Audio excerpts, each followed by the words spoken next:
L'histoire du Sénégal commence il y a longtemps, bien des siècles avant le début de la colonisation. Du 5e au 15e siècle, les grands empires ghanéens, almoravides, maliens ou songhai dominent la région et façonnent la structure sociale et la diversité ethnique qui, aujourd'hui encore, marquent la vie du Sénégal.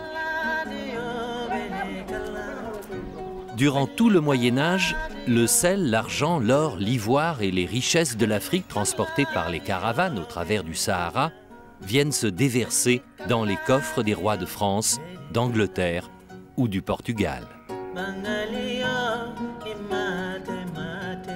Avec le XVe siècle vient le temps des caravelles. Les bateaux portugais s'aventurent vers le sud, le long des rivages de l'Afrique. Ils s'emparent des mines d'or et fondent des comptoirs sur la nouvelle route des Indes ouverte par Vasco de Gama. Depuis ces comptoirs, les Portugais, bientôt rejoints par les Français et les Anglais, pratiquent la traite des esclaves qu'ils envoient travailler dans les plantations américaines. Au milieu du XVIIe siècle, sous l'action de Colbert, la Compagnie française des Indes occidentales s'installe à Saint-Louis, idéalement située au carrefour des routes atlantiques et sahariennes. Il faut cependant attendre le milieu du XIXe siècle pour que les Français entament leur expansion vers l'intérieur du pays et fondent des comptoirs commerciaux le long des rives du fleuve Sénégal. Pendant près d'un siècle, des bateaux vont ainsi ravitailler les villages du fleuve.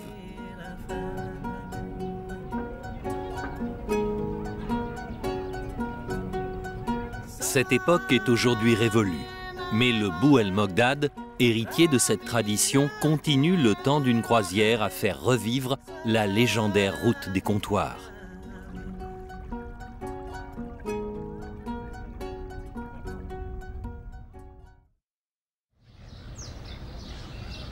Saint-Louis du Sénégal. La brume matinale s'accroche à la silhouette fragile du pont Faidherbe comme pour mieux prolonger le mystère qui entoure la ville. Le Bou El Mogdad est encore loin, à Podor, quelques centaines de kilomètres en amont du fleuve. C'est là que nous le rejoindrons, mais pour l'heure, Saint-Louis nous attend. Rien ne semble distinguer Saint-Louis de toutes les autres villes du pays. Les rues fourmillent de marchands en tout genre et d'ateliers minuscules où rien ne se jette et où tout se répare. Une société de la débrouillardise pour certains et de la survie pour d'autres, tous ceux venus de l'intérieur du pays attirés par le mirage de la grande ville. L'histoire de Saint-Louis est pourtant singulière. Construite au début du XVIIe siècle sur une île à l'embouchure du fleuve, la ville sert de comptoir pour la traite des esclaves. Avec le commerce de la gomme arabique, la ville connaît au début du XIXe siècle un nouvel essor. Après 1848 et l'abolition de l'esclavage, Saint-Louis va se tourner résolument vers le commerce. De nombreux entrepôts s'élèvent alors le long des quais, où les marchandises amenées par le fleuve s'échangent avec les produits manufacturés français venus par la mer. Saint-Louis se développe, Saint-Louis s'embellit et devient en 1895 la capitale de l'Afrique occidentale française.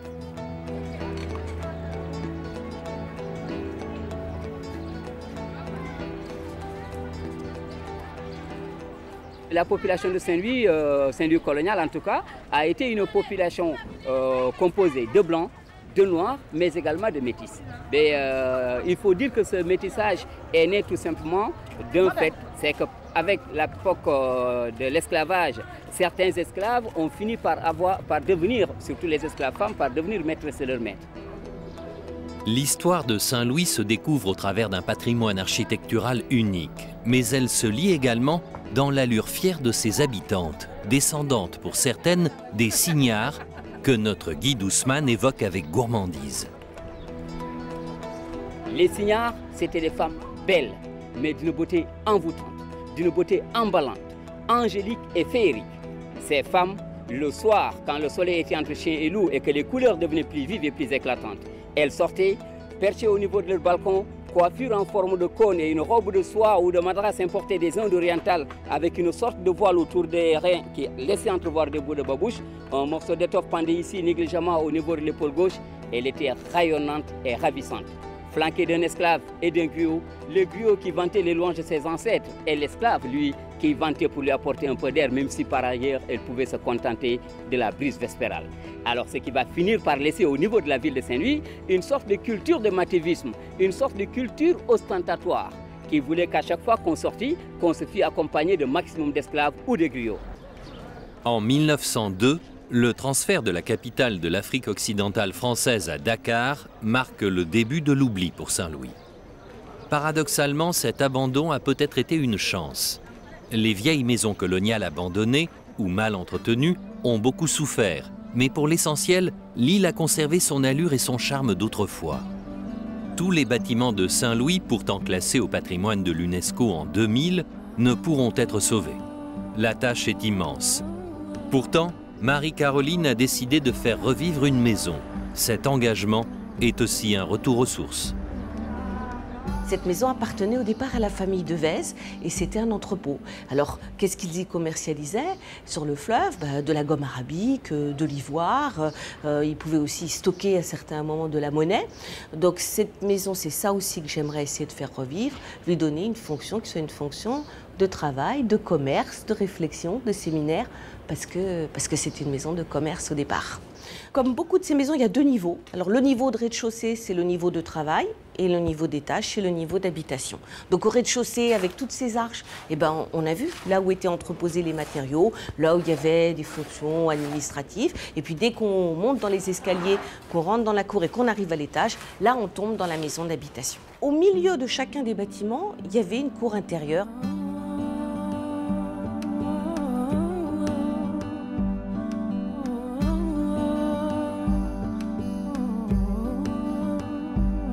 Je me rends compte qu'ici, il y a énormément de gens qui ont des histoires particulières, toutes très émouvantes, et ça, c'est important. Moi, c'est le métissage. Ma famille sénégalaise, puisque je suis sénégalo-normande, ma famille sénégalaise est originaire de Saint-Louis. Mes grands-parents, mes arrière-grands-parents, ils sont nés. Mon grand-père a quitté Saint-Louis pour faire la guerre 14 en tant que tirailleur sénégalais, pour aller à Verdun, heureusement pour en revenir.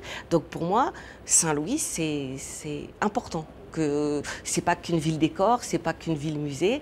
Et c'est aussi pour ça que j'aimerais qu'elle se restaure avec les Saint-Louisiens et qu'elle reste une ville pleine d'activités.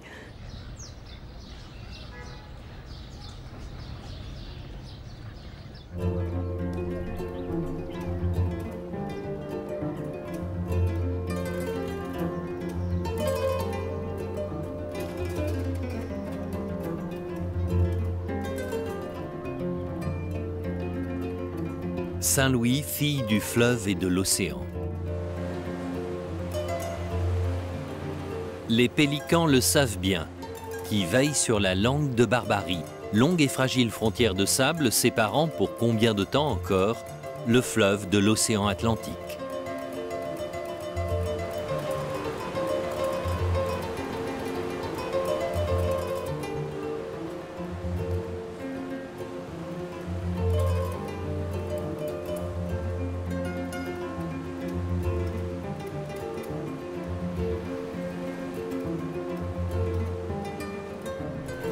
Les pêcheurs qui, pendant si longtemps, ont lancé leurs embarcations à l'assaut des vagues barrant la route du large, ont choisi désormais le fleuve comme port d'attache. Un fleuve dont les rives se couvrent à l'heure du retour de la pêche d'une véritable marée humaine.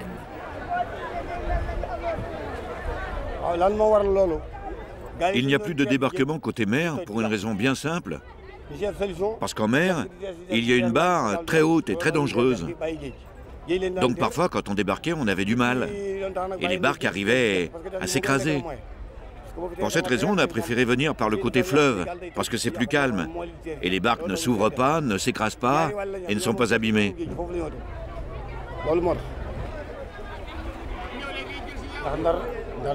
La pêche, c'est véritablement la seule industrie dans la ville de Saint-Louis. Quand la pêche va, tout va. Et si la pêche ne va pas, rien ne va. Quand la pêche marche, c'est là qu'on a l'occasion d'épouser des femmes. C'est là qu'on a l'occasion de faire les cérémonies familiales, les baptêmes et un tas d'autres choses. On n'a plus que la pêche. On n'a plus l'agriculture, plus l'élevage. C'est des activités qui ne marchent plus. Il n'y a qu'une seule véritable activité à Saint-Louis, c'est la pêche.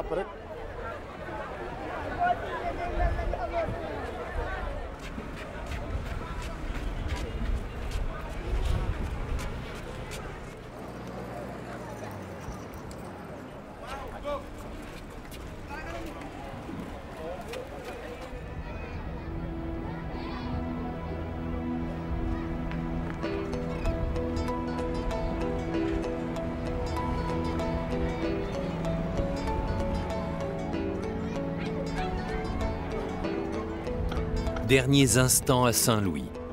Dernier regard sur les barques qui descendent le cours du fleuve et disparaissent dans les fumées des séchoirs à poissons. Demain, nous serons à Podor.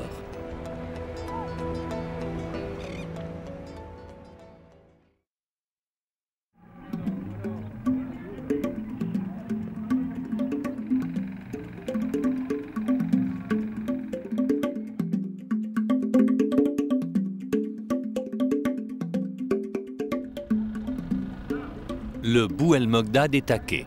Malgré son grand âge, il a fière allure. Il ne transporte plus les marchandises comme à ses débuts en 1950. Qu'importe, son retour en 2005 comme navire de tourisme a été fêté par tous les habitants du fleuve. Le Bou, comme on l'appelle ici, c'est un ami, mieux encore, un membre de la famille.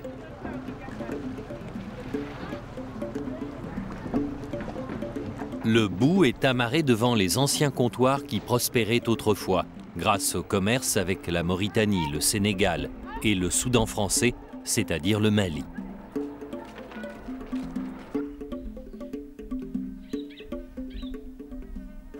Quand les Français se sont rendus compte qu'on pouvait naviguer sur cette partie du fleuve jusqu'à Podor en toute saison, les Français ont commencé à installer le comptoir. Si on met de côté la période sombre, la tête des Noirs, eh bien, lorsqu'on a aboli l'esclavage en 1848, le gouvernement français a estimé de transformer le Sénégal en un comptoir agricole pour, d'une part, la gomme arabique, l'arachide, le coton et l'indigo. Et donc là, les produits qu'on venait rechercher en Afrique, plus maintenant les peaux, les objets naturels, également la gomme copal, qui servait à fabriquer de la résine, et également les plumes, les parures, le riz.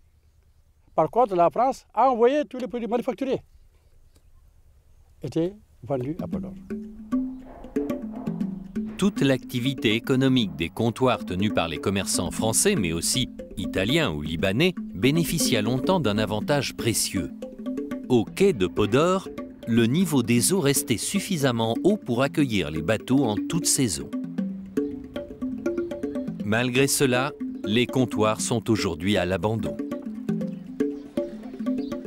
L'activité commerciale n'a pas disparu de Podor. Elle s'est simplement déplacée, quittant les rives du fleuve pour les rues de la ville. C'est désormais en carriole ou en taxi-brousse que les habitants de tous les villages environnants se rendent au marché.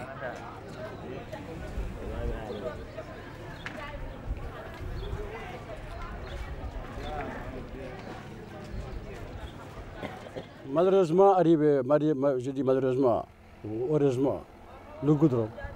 Donc le goudron est venu rivaliser le fleuve. Le fleuve était la seule voie de pénétration, de conquête. Avec la rue de Djeri, le commerce va passer par les moyens les plus rapides. On n'a pas compris pourquoi les comptoirs ont fermé boutique en 1960. Peut-être que si le comptoir était resté, le bois a resté demeuré. Et avec la fermeture des comptoirs, la rue de Djeri, deux éléments, deux paramètres qui ont mis la ville à terre. Nombreux sont les habitants qui gardent le souvenir de l'époque d'avant le goudron, d'avant la route, quand seul le Bou reliait Podor au reste du pays. Il n'y avait pas de voiture, il n'y avait absolument rien. Donc tout jeune, c'était très difficile de voir des gros porteurs comme le Bouel. Chaque fin du mois aussi, il recevait aussi des gens qui travaillent à Dakar ou à Saint-Louis, la nourriture de chaque maison. Donc ça, c'est important pour une famille. Et il faut qu'il court aussi pour aller voir le Bouel arriver. Parce que c'est la joie ce jour-là, parce que les gens vont bien manger, il y a la nourriture qui va venir, il y a les courriers qui vont venir, il y a les mariages qui vont être célébrés et tout. Donc c'est pour cela. Les gens sont attachés au Bouel. Il y avait aussi des chansons que je me rappelle très bien aussi, que les gens chantaient à chaque arrivée du Bouel ou chaque départ du Bouel. Donc s'il y a les mariages, les gens qui accompagnaient la mariée, donc ils chantaient toujours pour aller vers le Bouel. Donc comme une chanson que je me rappelle, bon. Ayo miyeuni gidelam Buyel narondi warango Soko Allah jabi o jabi ma. Soko Allah jabi o jabi ma wankam ka antan ko mintan. Voilà, comme ces chansons-là, donc c'était des souvenirs d'adieu entre vraiment deux amoureux.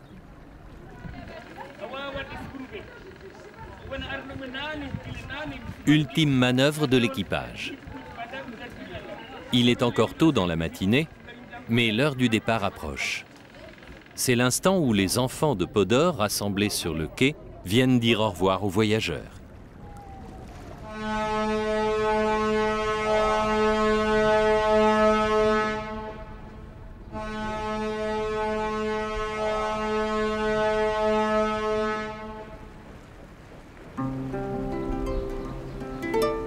Le bout a largué les amarres. L'aventure sénégalaise peut commencer.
Après quelques heures de navigation, nous approchons d'un village tout couleur auquel les passagers du bout rendent visite régulièrement.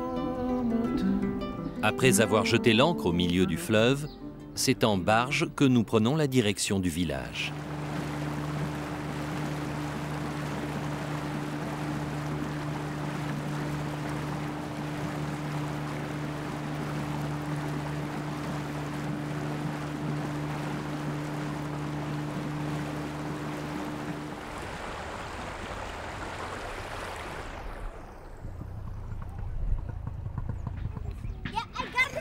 Visiblement, nous sommes attendus par les enfants et les femmes du village. Respectant un rituel désormais bien rodé, Ansou, le guide du Bou El Mogdad, n'est pas venu les mains vides.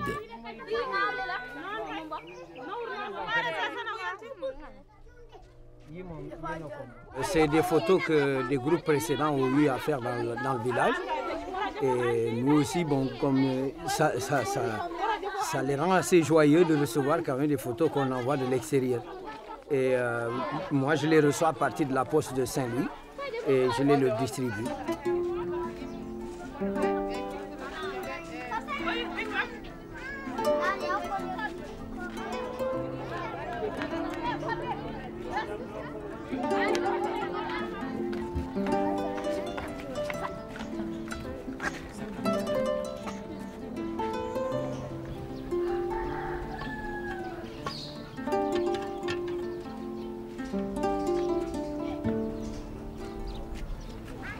Don d'une ONG, des tracteurs en panne témoignent sinon de l'absurdité, du moins des limites de l'aide occidentale. Mais comment le chef voit l'avenir de son village et de ses jeunes? Le village dépend de la pêche et aussi de l'agriculture. C'est ça notre vie au village.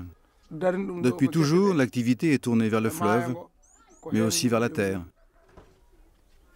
Le village vit uniquement de ça.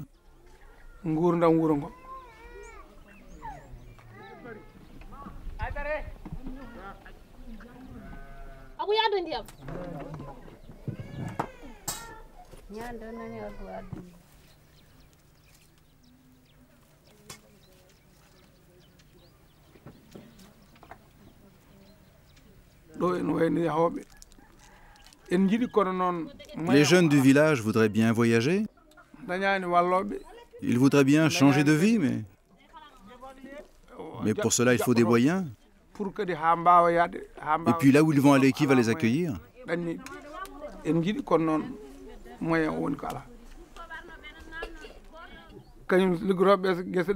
Si les jeunes qui travaillent dans les champs s'en vont, Dieu leur trouvera des remplaçants.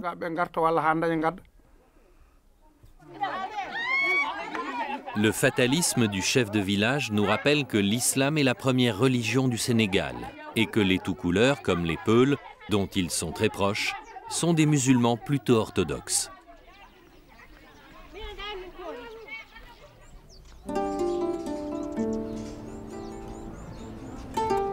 Dans la douce lumière du soir, nous quittons le village tout couleur et rejoignons le bateau.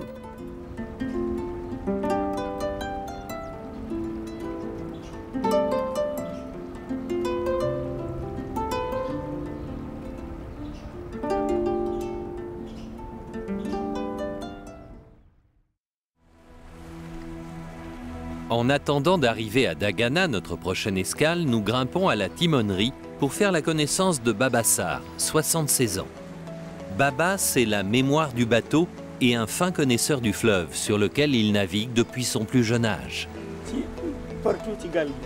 Je peux tout faire sur ce bateau. Ah oui, je peux tout faire. Piloter, faire les petits travaux sur la passerelle, et même dans la salle des machines. Ouais, je peux tout faire à bord. Vraiment, je peux tout faire. Ce jeune qui tient là-bas, ça fait 3 mois. 3 mois qu'il est là. Et il ne connaît rien de tout ça. Il ne sait même pas si on embarque de l'eau. Je n'ai pas appris que le pilotage. J'ai d'abord travaillé à bord pendant 4 ans. À partir de... Oui, c'est ça, de 1952. J'ai été cuisinier pendant 4 ans. Et puis, je suis parti apprendre à piloter sur un autre bateau, à Podor. En 65, le 7 février 1965, j'ai eu mon brevet de pilote et je suis revenu ici. Ça, on peut dire que je sais tout faire sur un bateau.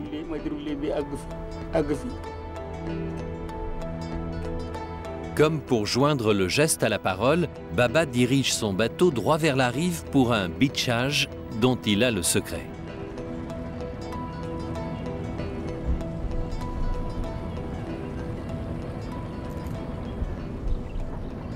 La proue immobilisée dans la terre, il ne reste plus au matelot qu'à amarrer solidement le bout au tronc de ces magnifiques manguiers à l'ombre desquels les passagers dégusteront le thieboudienne, préparé par le chef.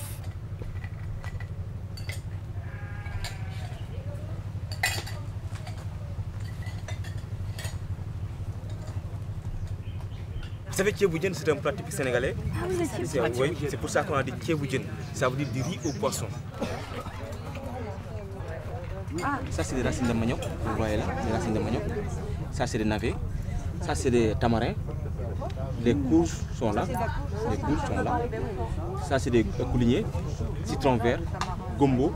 Voilà. Le poisson, c'est un capitaine. Il est farci avec un peu de piment, un peu d'oignon vermel. Le piment, c'est pas fort. Hein. Et ça, c'est des piments forts. Hein. C'est des tamarins. C'est des tamarins. Des tamarins. Et ça en rouge, c'est des piments. Des piments. Et en vert, là, c'est des citrons. Et bon appétit, hein? Et comment on dit bon appétit en wolof? Recette jam.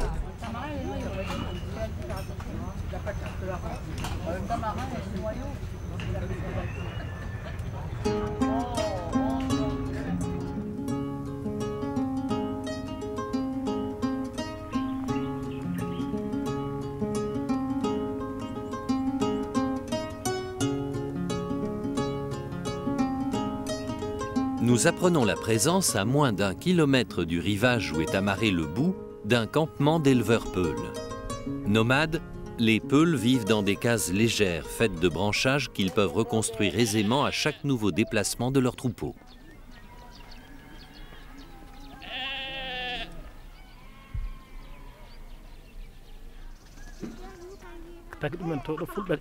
Nous, les Peuls, on ne peut pas vivre dans les villes. Nous sommes des éleveurs. On ne peut pas vivre dans les grandes villes comme Dagana. On ne peut vivre que dans la brousse.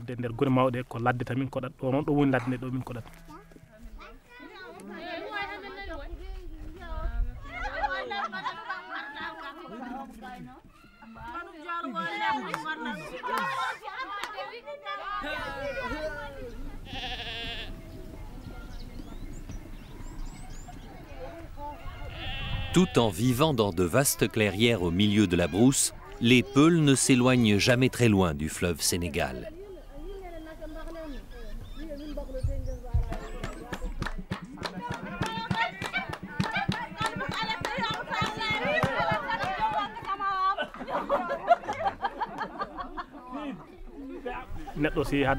Le fleuve est très important pour nous et aussi pour les animaux. Nous buvons son eau, on se lave et on lave le linge dans le fleuve. C'est pour cela que nous avons quitté la zone sèche pour habiter près du fleuve.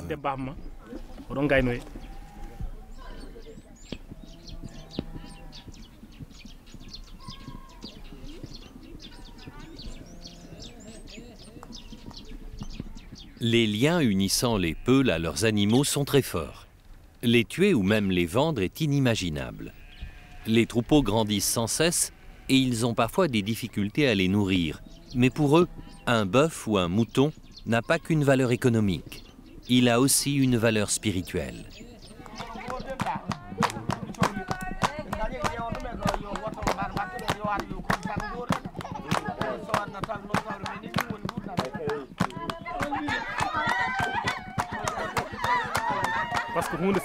Si un animal naît et grandit devant toi, c'est un peu comme ton enfant. Tu le connais bien. Une chèvre, une vache ou un mouton qui naît ici, tu peux les reconnaître simplement rien qu'au son. Même quand je suis dans la case, si un mouton bêle, je le reconnais.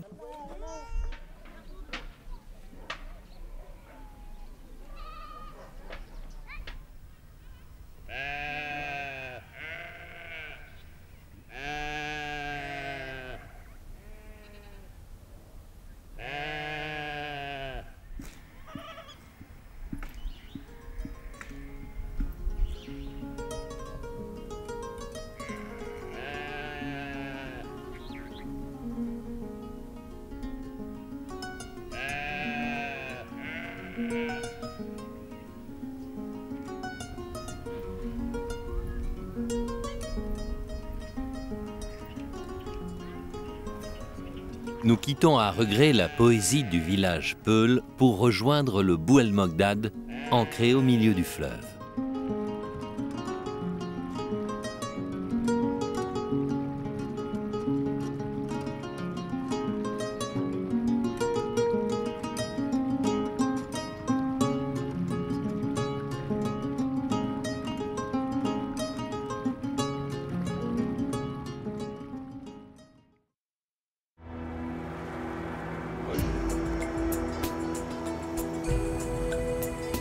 Au matin, nous arrivons à Dagana.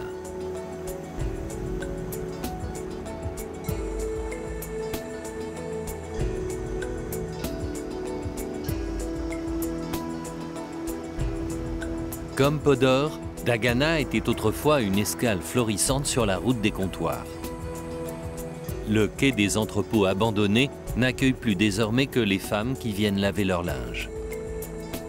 Parmi les habitants de Dagana, qui sait encore à quoi servaient ces bâtiments alignés face au fleuve?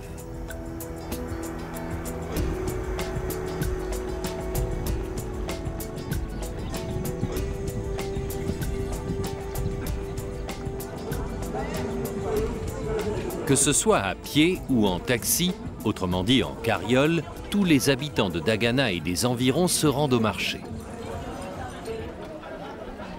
Le marché, c'est le lieu de toutes les activités, de tous les échanges.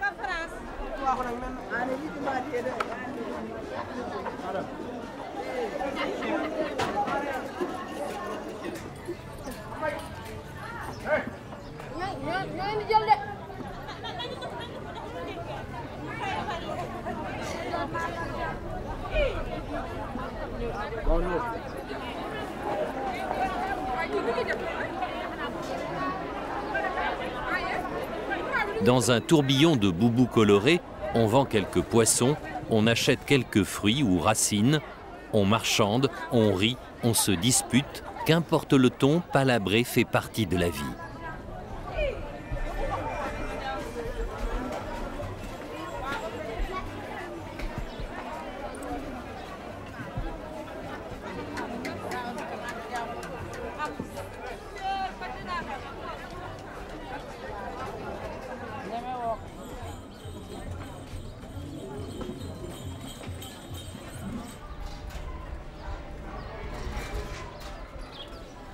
À quelques mètres de ce joyeux désordre, l'école élémentaire de Dagana accueille ses premiers élèves.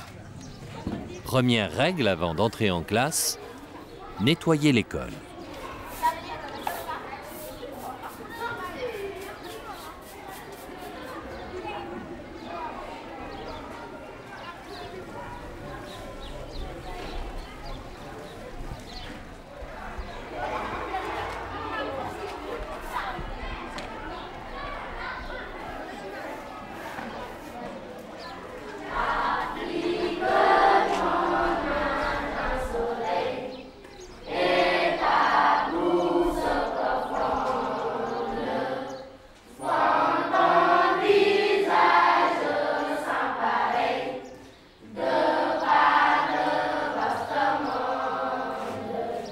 Tous les enfants de Dagana n'ont pas la chance de venir ici apprendre à écrire, à compter et surtout à parler le français. Dans un pays où il y a tant d'ethnies, tant de dialectes, seul le français permet à tous les Sénégalais de se comprendre.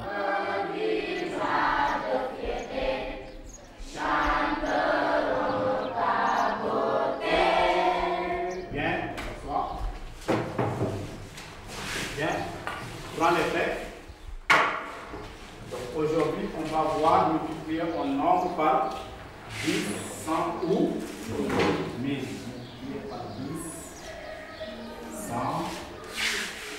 ou 1000. Sidi dispose de 12 billets de 1000 francs. De quelle somme dispose-t-il?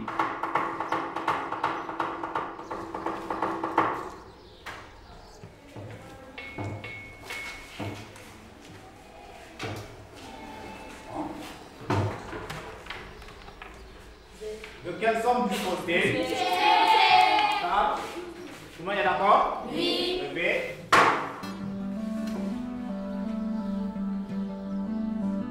Après l'arithmétique, on passe à la géographie.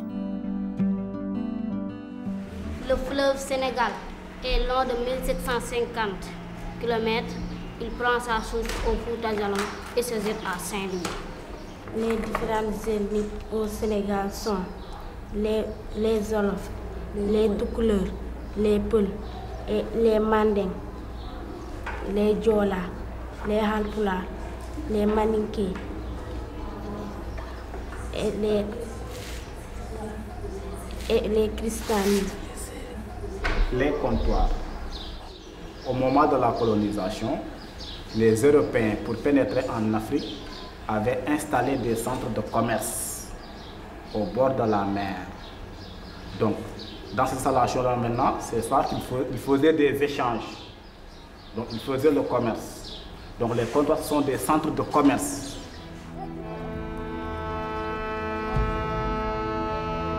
Une fois encore, le Bou El Mogdad reprend sa route s'éloignant des comptoirs de Dagana. Il se dirige vers Richard Toll, la prochaine escale.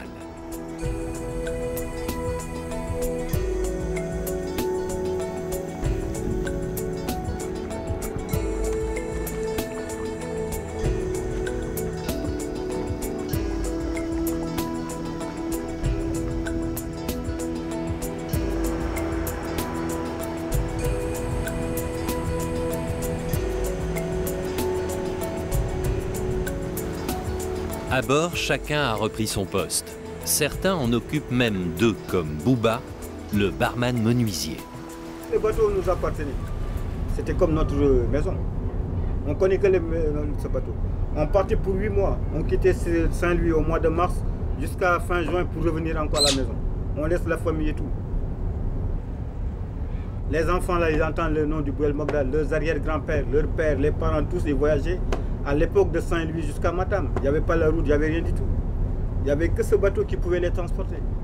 Il y a beaucoup de cadres, des ministres, des députés maintenant qui, quand ils étaient étudiants à lycée Amadou Tal, ici à Saint-Louis, ils voyageaient qu'avec ce bateau. Pendant les vacances, ils remontaient jusqu'à Matam, Bakelé, tout ça. Tu penses que des petits-enfants, il y a petits-enfants, ils voyageront encore sur le Bou? Ah bien sûr. Ah, pourquoi pas. Mais moi, quand le bateau est arrivé, j'avais déjà 4 ans, 5 ans à l'époque. Jusqu'à 62 ans. Ah, ce bateau, c'est un phénomène en tout cas. Nous arrivons à Richard Toll. Cette ville tire ce nom étrange de Monsieur Richard, un horticulteur français qui créa une exploitation agricole irriguée en 1830. À son nom, on ajouta celui de Toll, qui veut dire jardin en wolof. Les jardins de Richard sont bien loin. C'est aujourd'hui l'usine sucrière qui marque de son empreinte toute la région.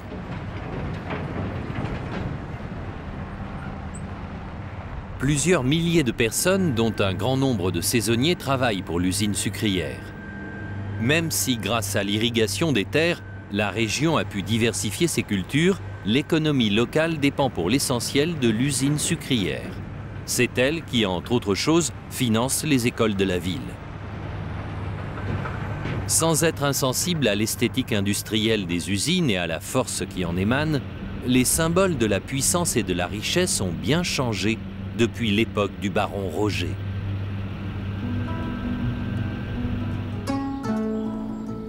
Quand le baron Jacques Roger devient gouverneur du Sénégal en 1822, il fait aménager cette folie, comme on appelle les maisons de plaisance construites par les aristocrates à la fin du XVIIIe siècle. La folie du baron Roger est à l'abandon. Mohamedine s'y est installé avec sa famille. Il gagne sa vie en racontant l'histoire du château aux quelques touristes qui s'aventurent jusqu'ici. Cette maison a été octroyée par le Braque du Wallo au gouverneur Esmalt, qui était un gouverneur militaire. Et ce dernier, quand il est reparti, le baron Roger est venu, puisque c'est un baron, un gars qui avait les moyens. Il a fait venir tout ce matériel de la France pour importer la civilisation d'Europe vers ici. C'est-à-dire faire les châteaux folies de l'époque ici au Sénégal. Des émissaires de l'UNESCO sont venus récemment visiter la folie du baron Roger. Pour Mohamedine, c'est peut-être l'espoir d'un travail, à moins que ce ne soit le risque de devoir quitter les lieux. Ils disent qu'ils veulent en faire un musée d'art. On les attend, ils disent qu'ils vont venir, on les attend toujours. Ils disent qu'ils veulent en faire un musée d'art africain. Je suis obligé de surveiller à la maison parce que sinon il ne restera rien quand ils arriveront. Ils vont tout voler. Ils vont tout voler. Vous voyez, les chaises anglaises sont déjà parties, les douches sont parties, il y a une partie des portes et des fenêtres qui sont parties. Donc il faut une surveillance, il faut attacher quelquefois colmater pour sauvegarder ce qui reste. Je suis en fait le guide officiel de la folie.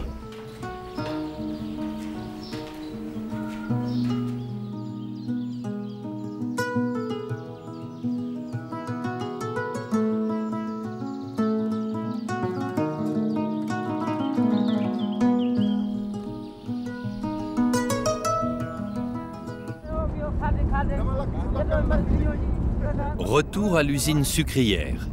Ces hommes au look de baroudeurs, ce sont les brûleurs. Leur mission, mettre le feu aux parcelles afin de détruire les feuilles qui enveloppent la canne à sucre et gênent le travail des coupeurs. En quelques secondes, les champs s'embrasent. La chaleur devient insupportable, le spectacle est dantesque.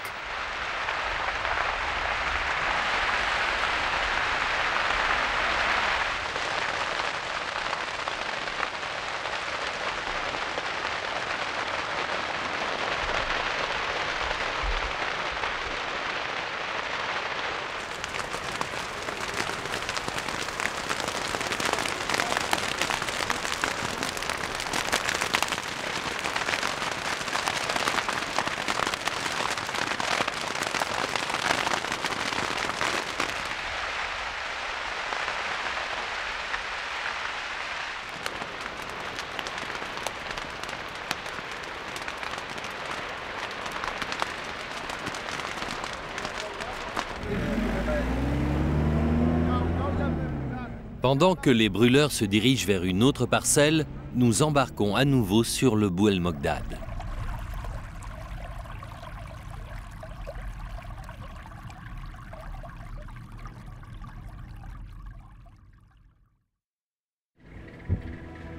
Au terme d'une nuit de navigation, nous arrivons au parc du Djoudj.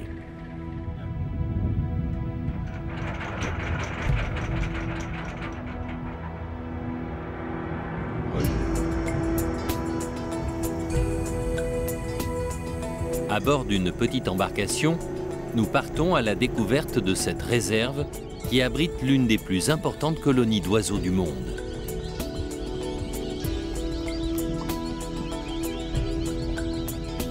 Dans le parc du Djoudj, créé en 1971, dans le delta du fleuve Sénégal, les oiseaux viennent hiverner, cohabitant avec une vingtaine d'espèces de mammifères.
Laissant derrière nous la réserve du Djoudj, le Bou El Mogdad poursuit sa navigation sur le fleuve Sénégal en direction du barrage de Diama, qui empêche les eaux salées de l'Atlantique de se mélanger aux eaux du fleuve.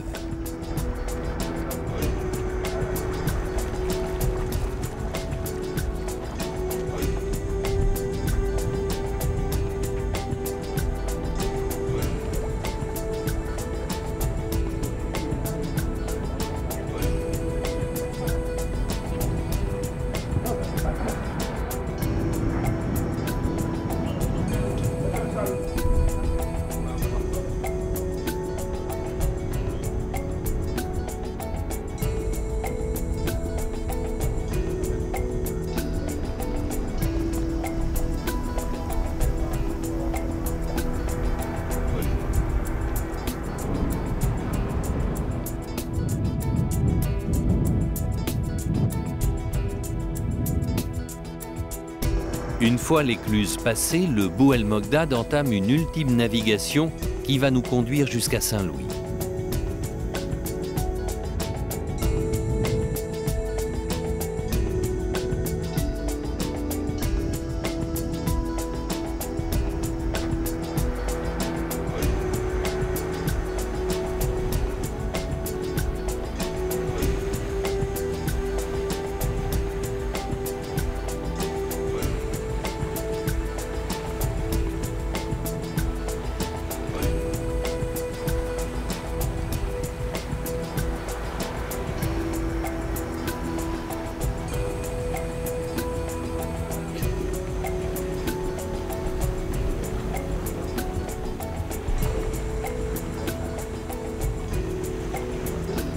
Signe que l'arrivée à Saint-Louis est proche, nous apercevons bientôt la silhouette du pont Faidherbe.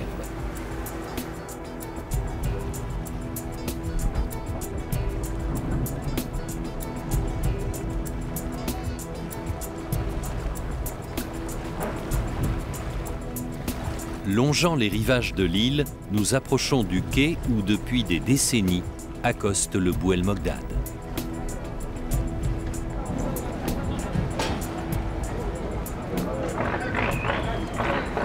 Chaque semaine, une foule de curieux et de badauds se presse pour accueillir le grand bateau blanc.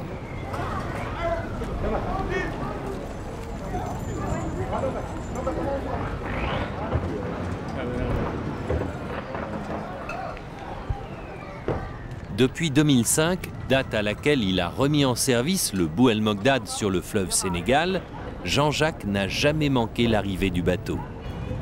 c'est un survivant. C'est le dernier bateau du fleuve, on peut dire pour l'instant. Il y en aura d'autres, j'espère. Mais c'est le dernier bateau à flot sur le fleuve. Donc en fait, on est tous dans le même état d'esprit. C'est-à-dire qu'on se dit, voilà, le fleuve revit grâce à lui. Et donc il nous fait à tous revivre cette histoire du fleuve par sa navigation, par son arrêt dans les comptoirs. Et moi je crois que c'est un rêve d'enfant pour moi, et c'est un rêve pour beaucoup de gens de revoir ce bateau passer. On en tombe amoureux. C'est pas difficile à exprimer, difficile à expliquer, mais c'est pas qu'un bateau, c'est pas qu'un outil de travail.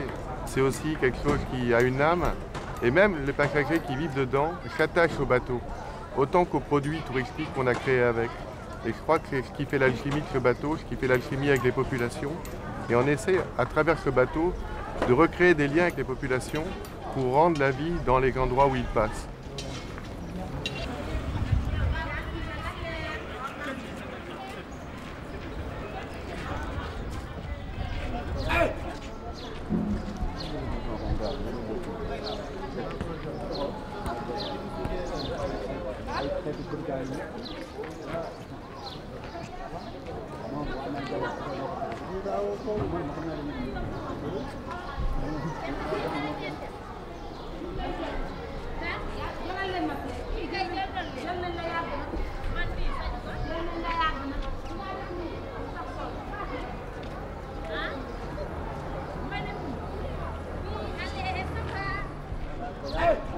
C'est en compagnie d'un enfant de Saint-Louis que nous allons quitter le Sénégal.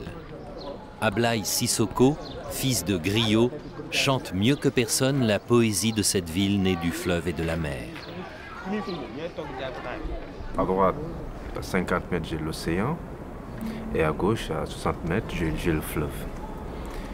Et si je me souviens, tous les morceaux qui me tiennent à cœur, que je suis arrivé à composer, je les ai composés ici à Saint-Louis. Et j'avais les pieds sur l'eau, la cora sur les genoux et une chaise aussi comme ça.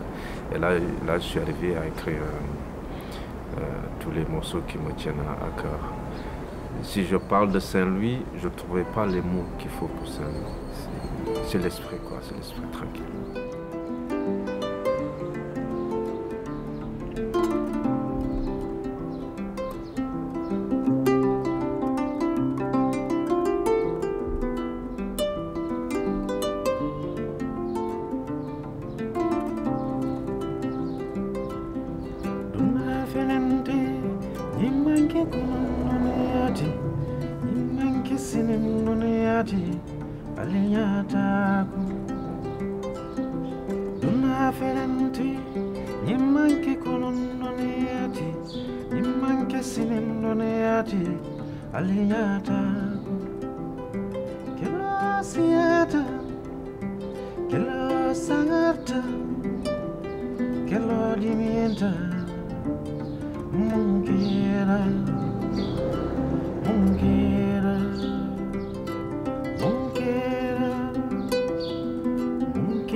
Alfa